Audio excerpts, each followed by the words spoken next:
A musician sat in his tiny apartment, staring blankly at the soft glow of his PC. He was formulating a plan.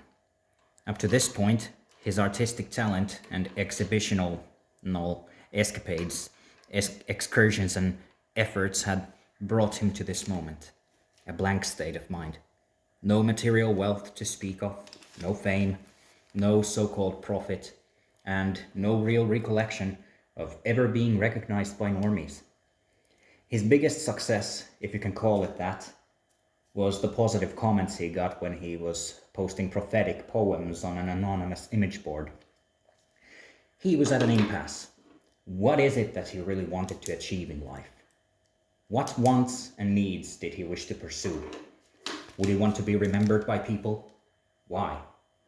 A knock on the door shook him out of his pondering stupor, and he felt a slight shiver travel down his spine. It was close to 3 a.m., and the neighborhood he resided in was not known for safety. More so for the myriad of drug dealers and vagabonds, who were not bad people per se, but as far as he was concerned, their influence was detrimental to a degree. "Who's there?" he croaked through the door. "The future, my good friend." The male voice was familiar. He could not pinpoint exactly who it was, but he was curious enough and opened his door. The musician squatted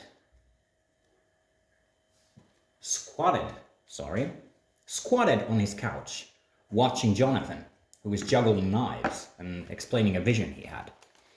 John called himself a regulator, excitedly rambling about how his whole worldview had been recently transformed, and that the musician had a very, very special role to play.